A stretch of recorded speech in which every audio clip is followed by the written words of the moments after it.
Welcome everybody to TNTspices.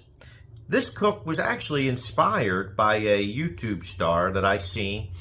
He had made a Asian meatloaf. And how about an Asian meatloaf? Sam the cooking guy. I'm sure many of you out there have heard of him. I thought to myself, you know what, that was very interesting. How about we do it TNT style?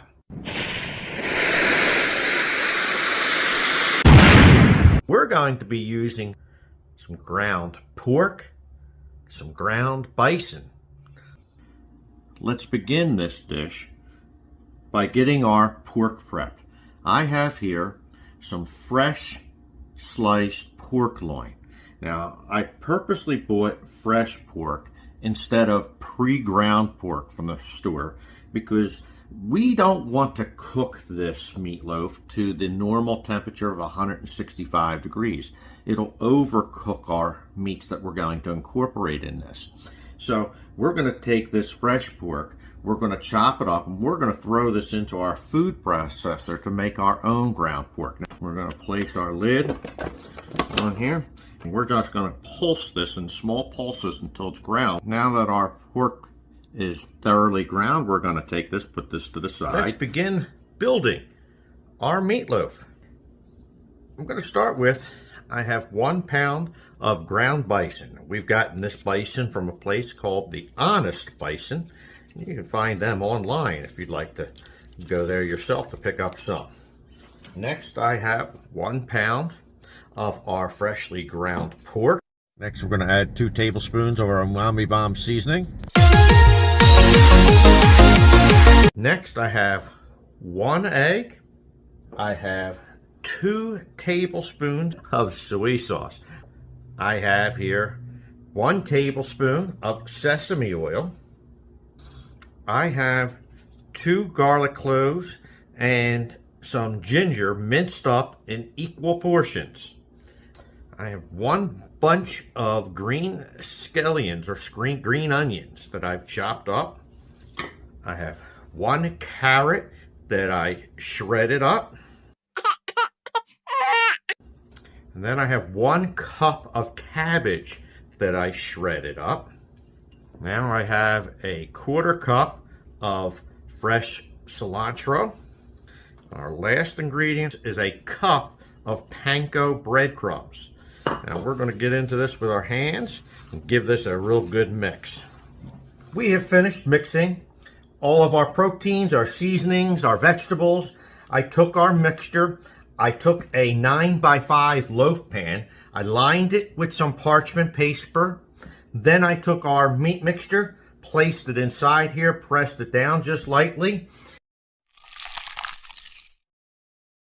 We're going to take this, we're going to place this into a preheated oven that's at 350 degrees. We're going to let it cook about 40-45 minutes, and then we're going to pull this back out, and we're going to put on a glaze. So let me show you the glaze that we're going to put on this. Next, I have a 1/4 cup of regular ketchup.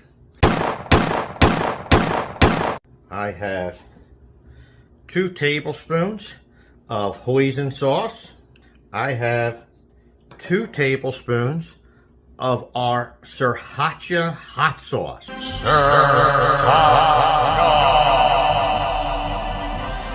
I have 1 tablespoon of teriyaki sauce.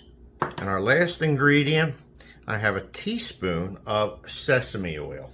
We're going to combine this real well. We're going to put this to the side because we're going to top our meatloaf with this mixture. We are also going to cook ourselves up some fried cabbage. Let's get started making our cabbage. I have 1 pound of bacon that I have just chopped up into smaller pieces.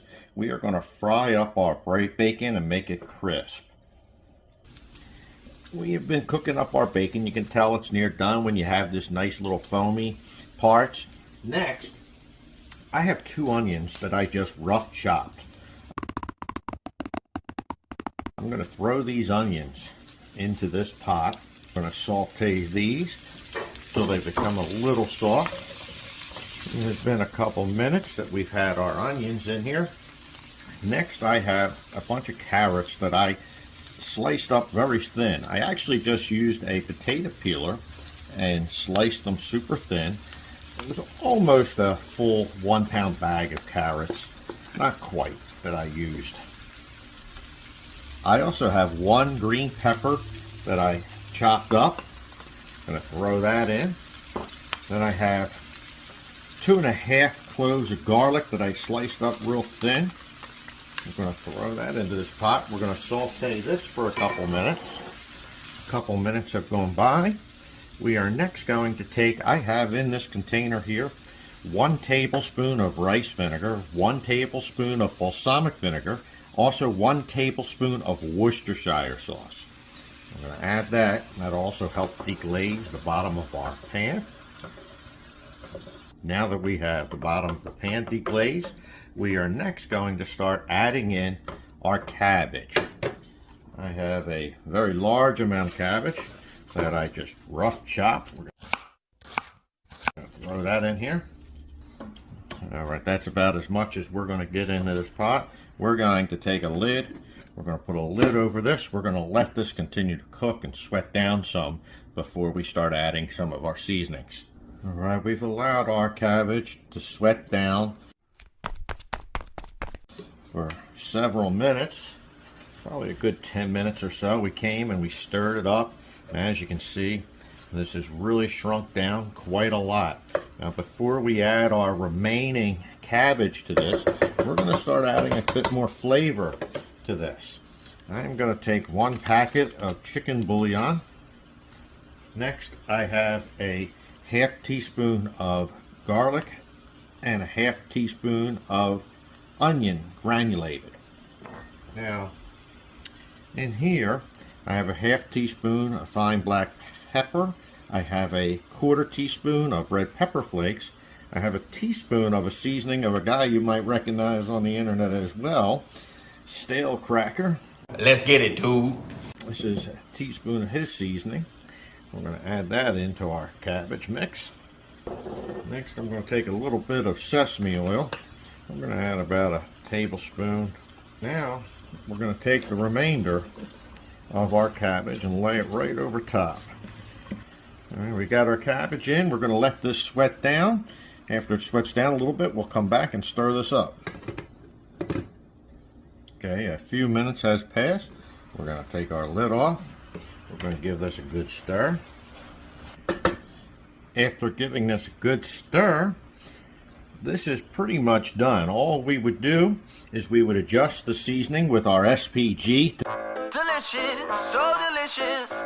Now we're going to put this to the side and wait till our meatloaf is finished to plate all of this. Our meatloaf has been in the oven for 40 minutes. We are not done cooking this yet. We've removed it so that we can add the glaze that we made to the top of this. We are going to place this back into our oven. We are going to continue to cook this till we hit an internal temperature of 145 degrees. Our meatloaf has reached an internal temperature of 145 degrees. We've taken it out. We're now going to let this rest about 15 to 20 minutes. Our meal is complete. It's in my belly! Joining us here at TNTspices, don't forget to like, subscribe, hit the notification bell, and as always to each of yous, God bless. Thank you.